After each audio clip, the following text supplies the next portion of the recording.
I've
been associated with this club since 1960 or 62, whenever it was I joined.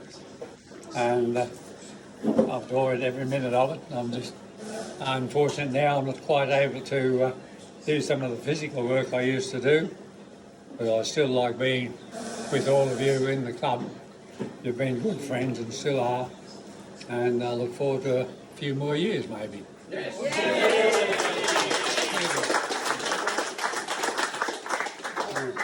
You'll never read all that.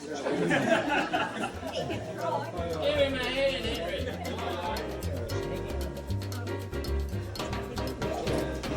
If we have any people that like gluten-free, the little plate here has some gluten-free options on there.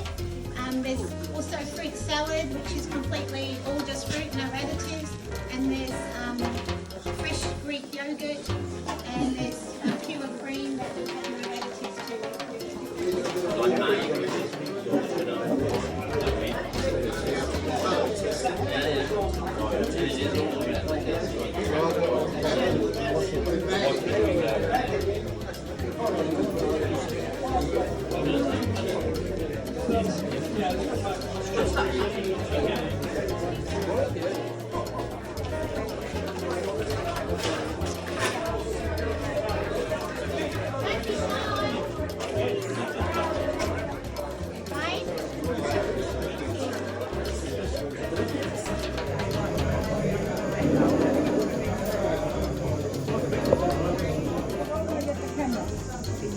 There's another one there. There was 9. So there's 2, 4.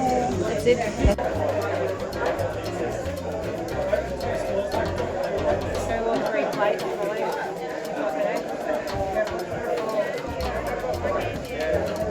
Oh, don't worry about it. If someone gets 2 plates, it's not the end of the world. You're wonderful. So's your kid. Enjoying this. You're gorgeous. Christy foolishly volunteered. Good job. One at a time. Does he help at home? He does actually. Just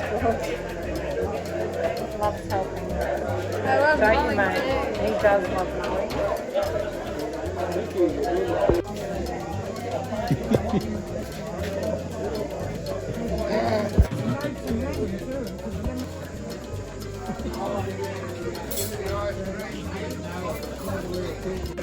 Eric.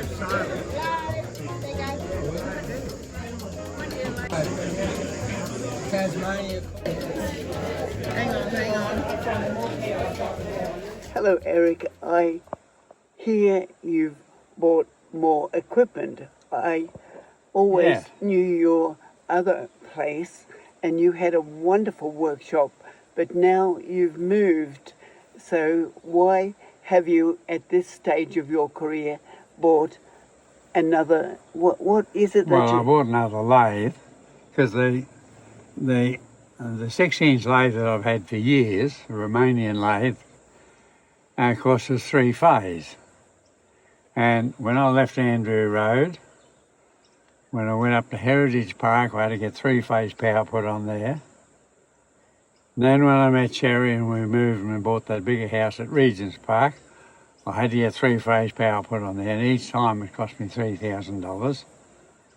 And out where I am now at the back of Julie's place, it looked like it cost me $4,000 to get the 3-phase power on.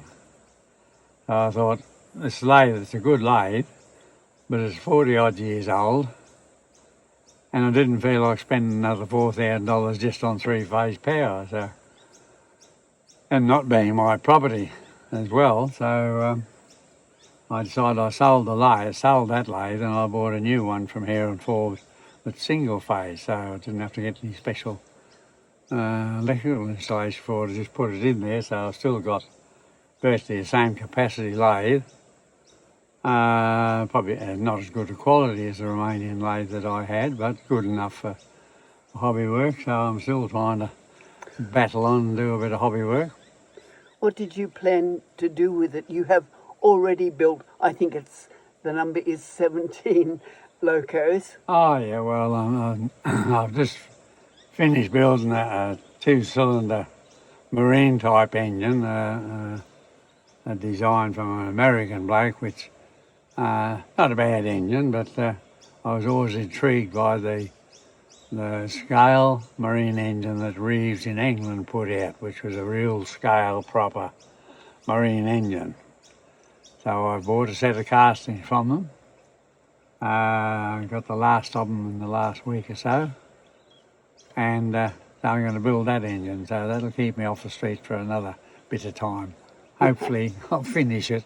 If not, well, bad luck, somebody else might finish it. So You made some wonderful locos. They are meticulously built. I know quite a few members have bought your locos. yeah, there's a few of them as well. We had, 4 of them out there the other day. Must give you a lot of pleasure to see them running around yes, still. Yeah. Yeah, particularly to see them looked after, that's the big thing. The 440 that Henry's got, he repainted it and rebuilt it, and it's absolutely immaculate. Loves it. And then the other engines, the little Fowler that Gordon now owns, that's a few years old. I built that in the late 80s, I think it was, something like that. But yeah, all the ones the blokes have got have looked after them. Well, you've seen the way Michael looks after the BB. It looks after it better than I ever did, keeps it washed and polished and so on. So, yeah. And of course now I've got the 12-inch gauge locos that I built for the Warnervale down in New South Wales. They're all getting spread around now because that railway's been sold to the developers and all that's been dismantled. So the locos down there are getting spread around the country. And what's it like being 90, Eric? Any well, hints for us? It's good in that I've lived the longest of any of my known family for quite a few years. My father was 85 or 86 when he died. Mum was 89. My older brother was only 64. He's had cancer, unfortunately. And my grandparents, grandmother died quite young with blood clot on the brain. My grandfather was 77 when he died. And most of the family back hardly, most of them didn't get past their 70s, so I thought, oh, a bit of an achievement to get to 90, but also, of course, I've got to put up with all the bits and pieces that go with being 90, like losing energy, things that don't work, legs are giving out, that sort of thing. So, yeah, so anyway, I'm just plodding on. I'm trying to keep busy and keep active and enjoy what I can of life these days. You've been a wonderful memory with this club. Not just a memory, you've been such an active person all the way through. It must give you a lot of pleasure to see the way it has progressed. Yeah, well, I was pleased. Like when Jim Jackson first offers us the use of this site out here, Len Thompson, who was president at the time, he wasn't interested in travel or anything like that, so that's when they had a meeting and I was voted in as president at that time. I was president when we accepted the offer and moved out here, and I had the presidency for about 13 to 14 years, something like that. So sort of early stages and got all this going. And I had ran one convention here, maybe a second time, I can't remember now. But yeah, it's been good being involved and holding positions with the boiler committee, which was always How many important, members were there to begin with, the very beginning of the club? When we came out here, we had 26 members in the club and 25 voted to move out here. Bert Watts, who was our secretary at the time, didn't have a car and he lived at Milton, and he wasn't interested in going anywhere if he couldn't go by bus. So he voted against us coming out here. But anyway, when we decided to accept it, he resigned as secretary. So we've gone from that to what our average membership now is about 175 or something like that, I think, at the present time. Been up around about that for quite a while now. So yeah, it's been good watching the club grow. In the early days when we first started putting some of this track down, the likes of this embankment.